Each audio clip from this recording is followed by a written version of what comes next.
ನಮಸ್ಕಾರ ಎಲ್ಲರೂ ಹೇಗಿದ್ದೀರಾ? ಇವತ್ತೇನಪ್ಪ ಅಂತಂದರೆ ಸ್ಪೆಷಲ್ಲಾಗಿ ಗುಳ್ಳುಗಾಯಿ ಎಣ್ಗಾಯಿ ಪಲ್ಯ ಮಾಡೋದನ್ನು ಹೇಗೆ ಅಂತ ನಿಮಗೆ ಹೇಳ್ಕೊಡ್ತಾ ಇದ್ದೀನಿ. ಸೊ ನೀವು ಬದನೇಕಾಯಿ ಎಣ್ಗಾಯಿ ನೋಡಿರ್ಬೋದು. ಇದು ಕೂಡ ಸೇಮ್ ಹಾಗೆ ಸ್ವಲ್ಪ ಡಿಫ್ರೆಂಟಾಗಿ ಟೇಸ್ಟು ಅಷ್ಟೇ ರುಚಿಯಾಗಿರುತ್ತೆ. ಇವಾಗ ನೋಡಿ, ಇವಾಗೇನು ಸೌತೆಕಾಯಿ ಇದೆಯಲ್ಲ ಚಿಕ್ಕದು, ಇದನ್ನು ತೊಳ್ಕೊಂಬಿಟ್ಟು 4 ಭಾಗ ಮಾಡಿಬಿಟ್ಟು ಕಟ್ ಮಾಡ್ತಾಯಿದ್ದೀನಿ.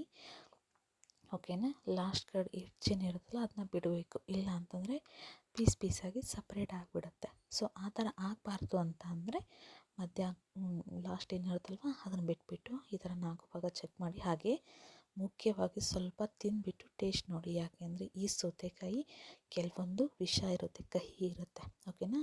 ಇವಾಗ ಮಸಾಲೆಗೆ ಏನು ಮಾಡೋಣ ಅಂತಂದರೆ ಶೇಂಗಾನ ಚೆನ್ನಾಗಿ ಹುರ್ಕೊಳ್ಳೋಣ. ನಿಮಗೆ ಶೇಂಗಾ ಬೇಡ ಅಂತಂದರೆ ನೀವು ಹಸಿ ತೆಂಗಿನಕಾಯಿ ಕೂಡ ಯೂಸ್ ಮಾಡ್ಬೋದು. ನಾನಿಲ್ಲಿ ಶೇಂಗಾ ಯೂಸ್ ಮಾಡ್ತಾಯಿದ್ದೀನಿ. ಹಸಿ ತೆಂಗಿನಕಾಯಿಗಿಂತ ಶೇಂಗಾ ತುಂಬಾ ರುಚಿ ಕೊಡುತ್ತೆ. ಹುರ್ಕೊಂಡು ಅದೊಟ್ಟು ತಣ್ಣಗಾಗೋಕ್ಕೆ ಬಿಡೋಣ. ಇದಾದಮೇಲೆ ಅದೇ ಬಾಣಲೆಗೆ ಎಣ್ಣೆ, ಸಾಸಿವೆ, ಜೀರಿಗೆ ಹಾಗೆ ಕಟ್ ಮಾಡಿರ್ತಕ್ಕಂಥ 2 ಈರುಳ್ಳಿನ ನಾನು ತೊಗೊಂಡಿದ್ದೀನಿ.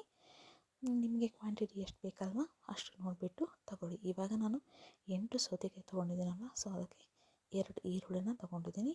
ನಾನು ಒಂದೇ ಮೆಣಸಿನ್ಕಾಯಿ ಹಾಕಿದ್ದೀನಿ. ನಿಮಗೆ ಖಾರಕ್ಕೆ ಎಷ್ಟು ಬೇಕಲ್ವ ಅಷ್ಟು ತೊಗೊಳ್ಳಿ.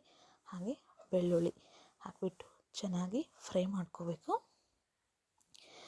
ಇದು ಏನಿದೆಯಲ್ಲ ಈರುಳ್ಳಿದು ಹಸಿ ವಾಸನೆ ಹೋಗಿ ಚೆನ್ನಾಗಿ ಒಂದು ಅರೋಮಾ ಬರುತ್ತೆ, ಅಲ್ಲಿವರೆಗೂ ಹುರ್ಕೊಳ್ಳೋಣ. ಅದಾದಮೇಲೆ ಗರಂ ಮಸಾಲ, ಮನೆಯಲ್ಲಿ ಮಾಡಿರ್ತಕ್ಕಂಥ ಮಸಾಲ ಹಾಗೆ ಅರಿಶಿನ ಪುಡಿ ಹಾಕಿಬಿಟ್ಟು ಚೆನ್ನಾಗಿ ಕೈ ಆಡ್ಕೊಳ್ಳೋಣ. ಓಕೆನಾ. ಅದು ಕಲರ್ ಚೇಂಜ್ ಆಗುತ್ತೆ, ನೋಡ್ಕೊಂಬಿಡಿ. ಅಲ್ಲಿವರೆಗೂ ಫ್ರೈ ಮಾಡ್ಕೊಳ್ಳೋಣ. ಅದಾದಮೇಲೆ ಒಂದು 5 ನಿಮಿಷ ಕೂಲಾಗೋಕ್ಕೆ ಬಿಡೋಣ. ಇವಾಗ ಹುರ್ಕೊಂಡಿರೋ ಶೇಂಗಾನ ನಾನು ಪೌಡ್ರ್ ಮಾಡ್ತಾಯಿದ್ದೀನಿ. ನಿಮಗೆ ಬೇಡ ಅಂತಂದರೆ ನೀವು ಸಿಪ್ಪೆ ಸಹಿತ ತೆಗೆದುಬಿಟ್ಟು ಮಿಕ್ಸಿ ಮಾಡ್ಕೋಬೋದು. ನನಗಿಲ್ಲಿ ಸ್ವಲ್ಪ ಅರ್ಜೆಂಟ್ ಇತ್ತು, ಅಪ್ಪ ಹೊಲಕ್ಕೆ ಹೊರಟಿದ್ರು, ಹಾಗಾಗಿ ನಾನು ಸಿಪ್ಪೆ ಸಮೇತನೇ ಹಾಕ್ಕೊಂಡಿದ್ದೀನಿ. ಓಕೆನಾ. ಇದಾದಮೇಲೆ ಅದೇ ಜಾರಿಗೆ ಮತ್ತೆ ರೆಡಿ ಮಾಡಿರ್ತಕ್ಕಂಥ ಈರುಳ್ಳಿ ಇದೆಯಲ್ಲ ಅದನ್ನು ಹಾಕಿ ಮಿಕ್ಸಿಗೆ ಹಾಕ್ಕೊಳ್ಳೋಣ.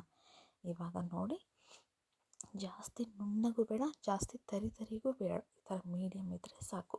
ತೀರಾ ಸಣ್ಣಗಾದರೆ ಮತ್ತು ತಿನ್ನೋಕ್ಕಷ್ಟು ರುಚಿಯಾಗಲ್ಲ, ತೀರಾ ತರಿ ಆದ್ರೂ ರುಚಿಯಾಗಲ್ಲ. ಸೊ ಮೀಡಿಯಮ್ ಆಗಿರಲಿ. ರುಬ್ಬಿರ್ತಕ್ಕಂಥ ಮಸಾಲೆ ಹಾಗೆ ಶೇಂಗಾ ಪುಡಿ, ಇದಕ್ಕೆ ರುಚಿಗೆ ಎಷ್ಟು ಬೇಕಲ್ವ ಅಷ್ಟು ಉಪ್ಪು, ಹಾಗೆ ಇಲ್ಲಿ ಹುಳಿ ಹಾಕ್ತಾಯಿದ್ದೀನಿ. ಓಕೆನಾ. ಒಂದು ಚಿಕ್ಕ ಲೋಟದಲ್ಲಿ ಹುಳಿ ಹಾಕಿದ್ದೀನಿ. ಅದಾದಮೇಲೆ ಇಲ್ಲಿ ಗುರಳ್ ಪುಡಿ ಹಾಕ್ತಾಯಿದ್ದೀನಿ. ಗುರಳ್ ಪುಡಿ ಅಂದರೆ ಹುಚ್ಚಳ ಪುಡಿ, ಒಂದು 3 ಸ್ಪೂನಷ್ಟು ಗುರಳ್ ಪುಡಿ ಹಾಕಿ ಚೆನ್ನಾಗಿ ಕೈಯಲ್ಲಿ ಮಿಕ್ಸ್ ಮಾಡೋಣ. ಓಕೆನಾ. ಮಿಕ್ಸ್ ಮಾಡಿ ನಾವೇನು ಕಟ್ ಮಾಡಿ ಇಟ್ಕೊಂಡಿರ್ತೀವಲ್ವ ಸೌತೆಕಾಯಿ ಚಿಕ್ಕದು, ಅದಕ್ಕೆ ಇದನ್ನು ಫಿಲ್ ಮಾಡೋಣ. ಓಕೆನಾ. ಚೆನ್ನಾಗಿ ಕಲಿಸ್ಕೋಬೇಕು ಎಲ್ಲನೂ. ಉಪ್ಪು ಹಾಕಿರ್ತೀವಲ್ಲ, ಉಪ್ಪು ಕರಗಬೇಕು, ಅಷ್ಟು ಚೆನ್ನಾಗಿ ಮಿಕ್ಸ್ ಮಾಡಿಕೊಂಡು ಇವಾಗ ಒಂದೊಂದೇ ತುಂಬೋಣ. ಓಕೆನಾ. ತುಂಬಿ ಸೈಡ್ಗೆ ಇಟ್ಕೊಳ್ಳೋಣ. ನೀವು ಬೇಕು ಅಂತಂದರೆ ಫಸ್ಟಿಗೆ ಸೌತೆಕಾಯಿನ ಸ್ವಲ್ಪ ಎಣ್ಣೆ ಫ್ರೈ ಮಾಡ್ಕೋಬೋದು, ಇಲ್ಲಾಂದರೆ ಈ ಥರ ಡೈರೆಕ್ಟಾಗಿ ಕುದಿಯೋಕೆ ಇಡ್ಬೋದು. ನೋಡಿ ಚೆನ್ನಾಗಿ ಕುದ್ದಿದೆ. ಓಕೆನಾ. ತುಂಬಾ ರುಚಿಯಾಗಿದೆ. ಹಾಗೆ ಇದಕ್ಕೆ ಸ್ವಲ್ಪ ಬೆಲ್ಲ ಹಾಕ್ಕೊಳ್ಳಿ. ನಾನು ಅದನ್ನು ವಿಡಿಯೋ ಮಾಡೋದನ್ನು ಮರ್ತಿದ್ದೀನಿ. ಬೆಲ್ಲ ಹಾಕ್ಕೊಂಡ್ಬಿಟ್ರೆ ರುಚಿಯಾಗಿರ್ತಕ್ಕಂತಹ ಗುಳ್ಳುಗಾಯಿ ಎಣ್ಗಾಯಿ ರೆಡಿ ಆಗುತ್ತೆ.